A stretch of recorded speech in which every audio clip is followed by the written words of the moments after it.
جناب چیئرمین صاحب،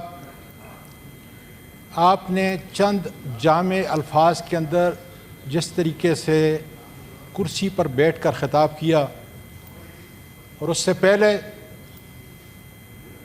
ہمارے علامہ صاحب نے اور رانا صاحب نے جتنی طویل گفتگو اور وہ تمام عوامل جس سے آپ، میں اور میرا ملک متاثر ہو رہا ہے بیان کیے، میں دل کی گہرائیوں سے ان کا شکریہ ادا کرتا ہوں۔ اور آج میں صرف انتہائی اختصار کے ساتھ پولیٹیکل ریکنسیلیشن پہ بات کروں گا، جس کی مجھے میرے لیڈر نے 2 اپریل 2025 کو اجازت دی تھی جیل کے اندر، لیکن بدقسمتی سے اندرونی اور بیرونی عوامل، میرا یہ خیال ہے کہ پاکستان کا بچہ ان عوامل کو جانتا ہے،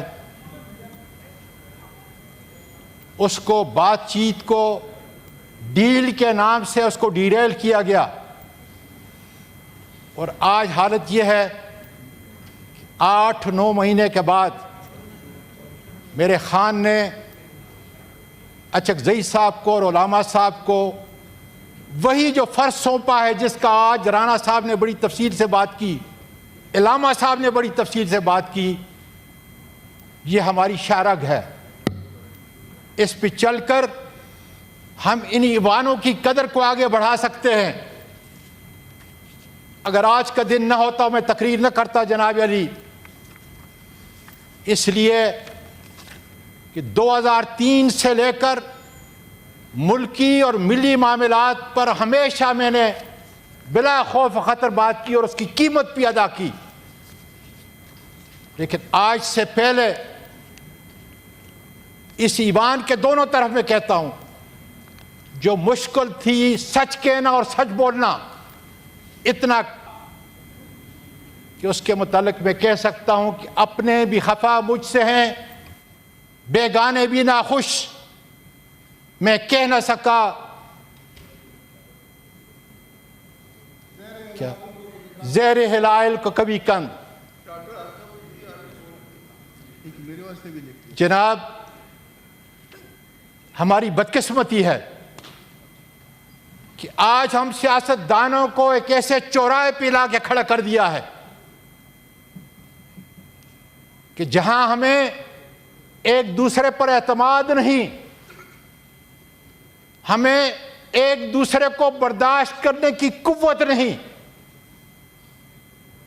اور جہاں یہ حالت ہے تو دوسری طرف ہمارا ملک اندرونی اور بیرونی خطرات سے اس طرح ہے، سامنے ہمیں نظر آ رہا ہے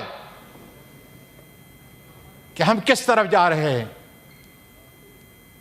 میں یقین کے ساتھ کہتا ہوں، اس لیے کہ میرا سارا بزنس امریکہ کے اندر ہے، میں وثوق سے کہتا ہوں کہ جس ہاتھی پہ ہم چڑھنے کے لیے جا رہے ہیں وہ تھوڑی دیر کے لیے تو آپ کو چڑھنے دے گا، سواری کرنے دے گا، لیکن اس کے بعد اس کو اپنے پاؤں کے نیچے روندے گا، جس طرح اس نے صدام کو روندا، جس کو سب سے بڑا آئرن لیڈر کہا تھا مڈل ایسٹ کا، اس کو ایران پہ چڑھایا، اس کو کویت پہ چڑھایا، اور آخر اس کو پھانسی کے تختے پہ جا کر اس کا اہتمام کیا۔ لیبیا کو دیکھیں، شام کو دیکھیں، کہ ہم بھول گئے کہ ہمارا مرنے جینے کا ساتھی یا تو ہمارے مسلمان ممالک ہیں اور یا ہمارا چین ساتھی ہے اس خطے کے اندر، جس سے ہمارا مرنا جینا شامل ہے۔ ہماری شارگ اگر کشمیر ہے تو ہماری شارگ ایران ہے۔ جب غلطی کریں گے تو پھر بہت دیر ہو جائے گی۔ پہلے ہی ہم نے مشرقی پاکستان کو کھو چکے ہیں۔ آج میں نے وعدہ کیا ہے کہ اختصار کے ساتھ بات کروں گا، لیکن دیکھ لیں عمران خان ایک حقیقت ہے، وہ جیل کی سلاخوں کے پیچھے ہے۔ اس کے اصلی، میں پھر کہتا ہوں، اس کے اصلی رفقائے کار جیلوں کی سلاخوں کے اندر ہیں۔ کچھ جو ان ایوانوں کے اندر بیٹھے ہوئے تھے ان کو 5 سے 40 سال تک سزا ہو چکی. ان کو ان ایوانوں سے، سینٹ سے، قومی اسمبلی سے، صوبائی اسمبلی سے نکالا جا چکا. اور کچھ میری طرح 104 مقدمے پاکستان کے طول و عرض کے اندر ان کا سامنا کر رہے ہیں. میں ان سب کو عقیدت کا سلام پیش کرتا ہوں، اس لیے کہ ہماری حقیقی آزادی کے لیے، اس ایوان کی آزادی کے لیے لڑ رہے ہیں. جناب چیئرمین صاحب، میں فیصلہ سازوں سے ایک سوال کرتا ہوں، اور حکومت سے بھی، اور ہم اپنے آپ سے بھی، اور چیئرمین صاحب خاص کر آپ سے، اس لیے کہ مدبر ہیں، اس لیے کہ منصف ہیں آج اس ایوان کے. میں نے مان لیا کہ عمران خان اس ہائبرڈ نظام کے لیے بہت بڑا خطرہ ہے، لیکن میں پوچھنا چاہتا ہوں ان فیصلہ سازوں سے کہ پاکستان جس بحران کے اندر مبتلا ہے،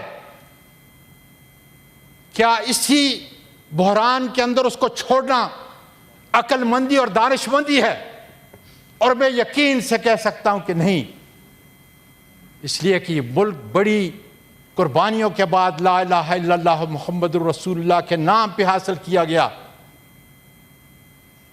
مجھے فیصلہ سازوں کی خلب الوطنی بھی کوئی شک نہیں،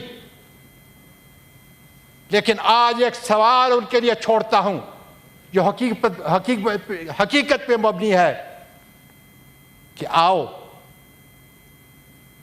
ہمیں سب کو بٹھا کر ایک سمت کا تعین کرو، ایک دوسرے کو گلے لگانے سے آپ پہل کرو، قانون اور آئین میں پہل کرو، پھر دیکھو میرا پاکستان اور اس کی منزل کتنے قریب آتی ہے. بہت بہت شکریہ. جی چشتی صاحب، جی فرمائیے. چشتی صاحب آپ مہربانی کر کے اسے 2-3 منٹ میں ختم کریں. میں 1 منٹ میں فارغ کر دوں گا. کراچی والوں کی ویسے ہی نہیں سنتے لوگ. نہیں سر، اس میں جی فرمائیں آپ. بسم اللہ الرحمن الرحیم. جی بہت شکریہ چیئرمین صاحب کہ آپ نے مجھے موقع دیا. چونکہ میں اس بد نصیب شہر کا، بلکہ اس لاوارث شہر کا، بلکہ میں کیا کہوں کہ میں جس شہر کا باسی ہوں، مجھے خود شرمندگی ہوتی ہے. فیڈرل گورنمنٹ اس کو اون نہیں کرتی. پرائم منسٹر صاحب سی ایم کو فون کر دیتے ہیں کہ دیکھیں اور رپورٹ پیش کریں. سی ایم صاحب 24 گھنٹے بعد سانہ گل پلازا پہ آتے ہیں اور کہتے ہیں کہ تحقیقات کا آغاز کر دیا گیا ہے. اس کے بعد میئر کراچی 24 گھنٹے بعد شہر میں آتے ہیں. آج میرا گلہ